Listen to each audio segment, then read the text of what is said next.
Hey friends, I'm Jonathan Smith, and this is Jump In with Jonathan, the podcast that makes you think, smile, and take action. Are you ready to jump in this show with me? Let's go. Welcome to Jump In with Jonathan. I'm your host, Jonathan Smith, and today we're going to walk through a subject that touches every single one of us at some point in our lives. It is the subject called grief. Grief comes in many forms: the loss of a loved one, the end of a relationship, a major life change, or even a loss of a dream we thought would come true. It's personal, at times it's deep, and often it's misunderstood. But also something God can meet us in our deepest, darkest valley.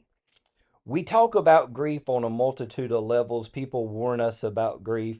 People tell us when to expect grief. People try to tell us how to deal with grief. But we need to, number one, understand what grief really is. I looked up the definition of grief. Grief is a natural emotional response to loss. It is not a sign of weakness, but a reflection of love, a reflection of an attachment and meaning. It is more than sadness. Grief can include anger, guilt, confusion, numbness, and even at times relief in certain situations. So when you go through grief, you'll experience some of these things that I've mentioned, and that is normal as you go through grief. There are different types of grief. There's what I would call acute grief. It's intense. You show your raw emotions, often right after a loss. You will shed lots of tears. You will explain the heartache to different people of what you are facing. You will be really emotional, and when certain people talk to you, or when a certain name or a certain dream or a certain vision or a certain relationship is mentioned, your heart will crumble and you will shatter in front of them. And a lot of times when you shatter in front of them, you will apologize and say, I'm so sorry, I didn't mean to break down, I didn't mean to cry, I didn't mean to go off and say those things. But it's naturally okay to do that, because at that time you are showing acute grief. Secondly, another type of grief that you may show is what I would call complicated grief. It's when the pain remains overwhelming for weeks, months, and even at times years. It seems like there are certain times during the phases of grief. Let's talk about a loss of a loved one.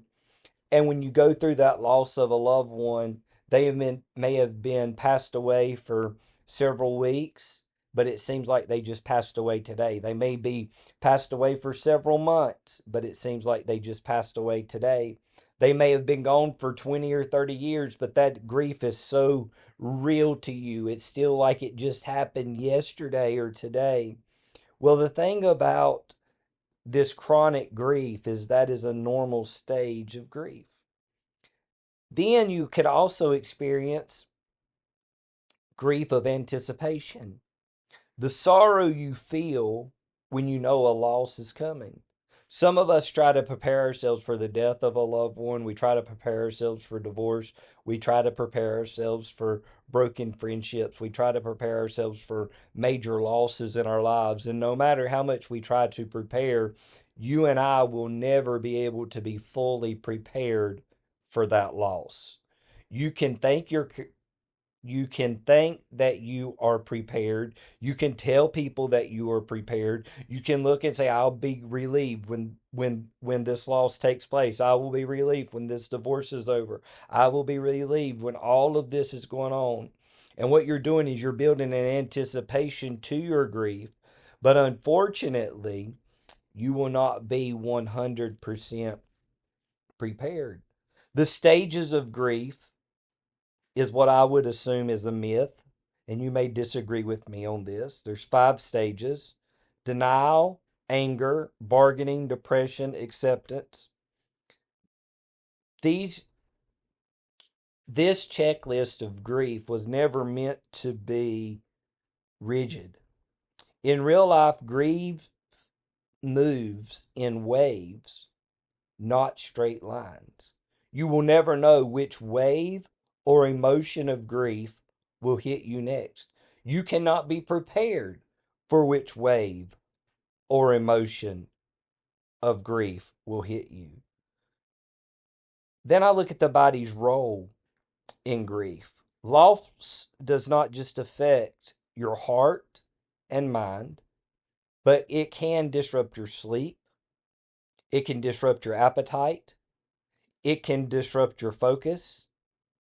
And most importantly, it will disrupt your energy. See, when you go through grief, one of the first things is during the day, everything seems okay. But at night, when you go to lay your head down on your pillow, those thoughts of grief begin to flow through your mind. And then you lose sleep. And then the next thing, because your body is so tired, it isn't craving food anymore.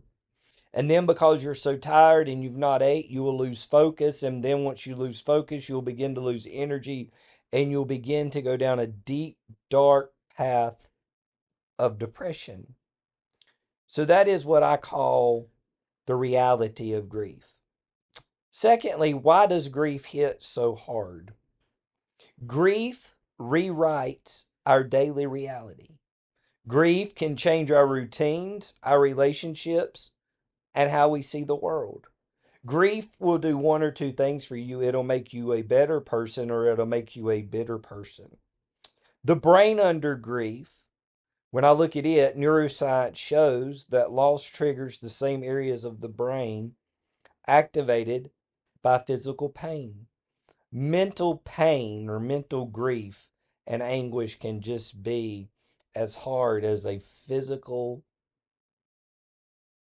what's the right word I'm looking for here? As a physical pain, even though it just affects you mentally. Grief challenges your identity. You may ask, who am I? What type of person am I without a certain person in my life, a certain job in my life, without a certain relation, without a certain partner in my life? What kind of person am I going to be? At some point in your life, you need to realize that you're going to have to stand on your own 2 feet, that people's not always going to be around, jobs aren't always going to be around, roles aren't always going to be around. So you need to find out now what type of person you are so that when it comes time to deal with this part of grief in your life, you'll be better to understand it. Also, grief hits hard because it's about connection. We as human beings are wired for attachment, and grief is the cost of those deep connections. Then I look at the unpredictability factor of grief. Certain dates will come up and that grief will hit you again. For example, July the 31st was my grandmother's birthday, and my grandmother's been passed away now for several years. But every year on July the 31st, I get a little bit sad because I miss her.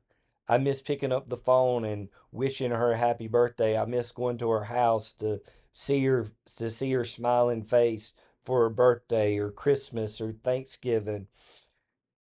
Certain songs will replay grief in our lives. Certain smells, anniversaries, certain locations can trigger these waves of emotion, and it can cause the grief process to arise in our lives. And how you and I respond to that is how you and I are going to either become depressed or victorious in handling our grief. So today you may ask me, how are some healthy ways to move through grief? So if I was to give you a few ways to move through grief, I would tell you, number one, give yourself permission to feel. Avoid feelings only delays the process. It's okay to cry. It's okay to be angry. It's okay to have moments of laughter in between those moments of crying, those moments of anger, those moments of denial. It's okay to experience all of those raw emotions. Don't be ashamed of it. Don't apologize for it.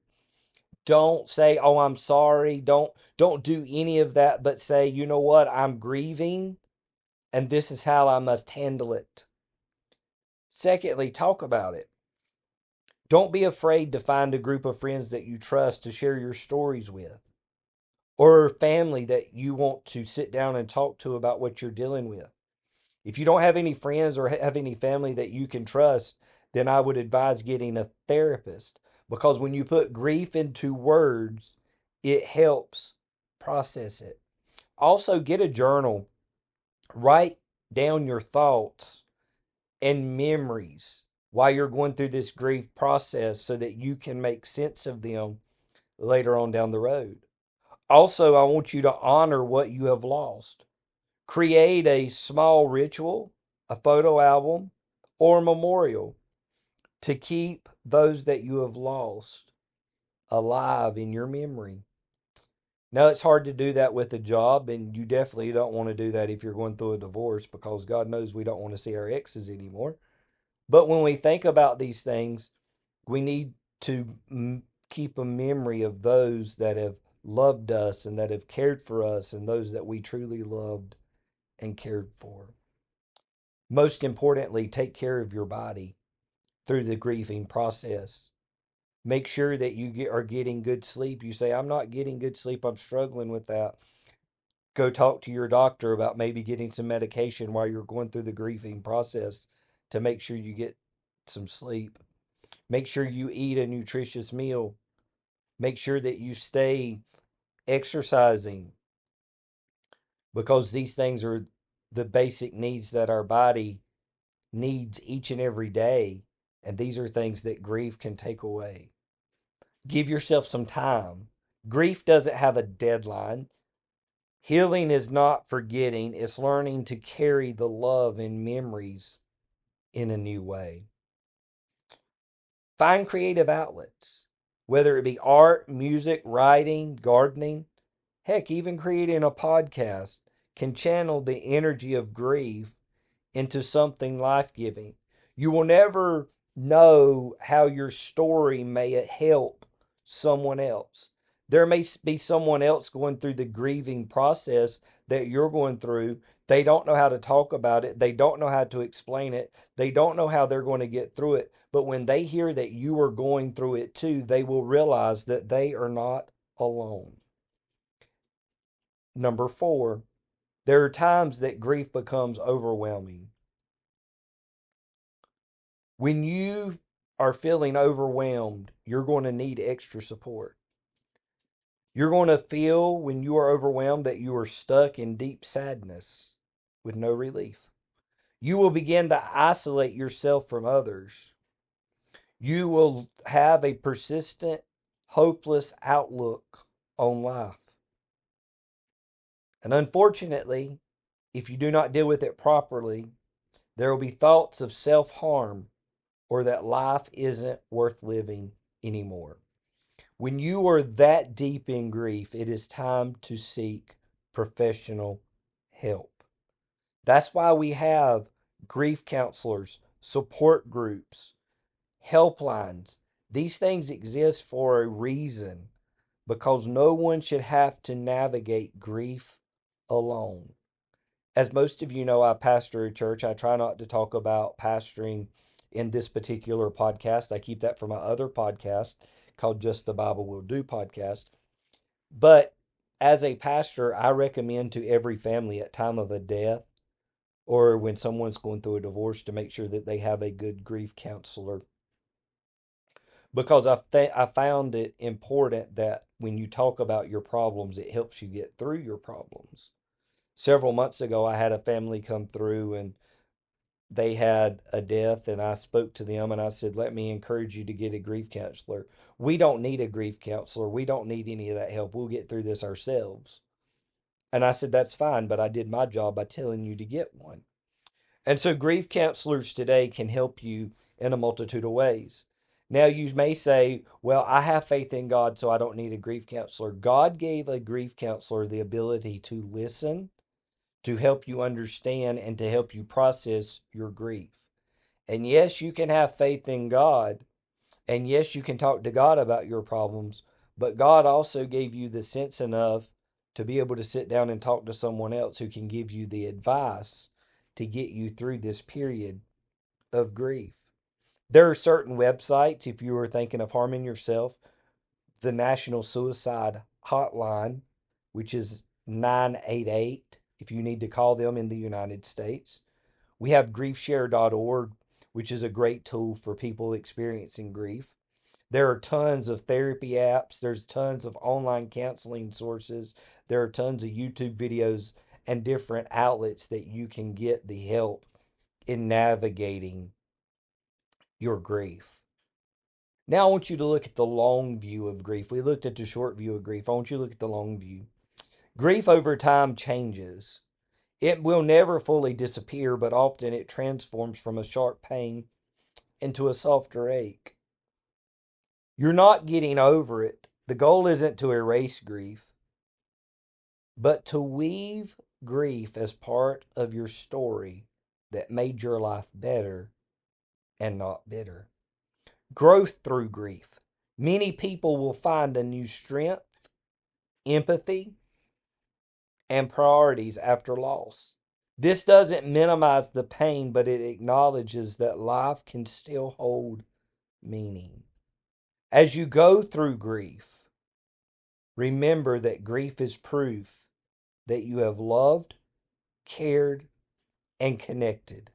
It is one of the hardest journeys we take as human beings, but it is also a journey that will shape us in who we will become. In closing today, I want to remind you, you do not have to be strong every day.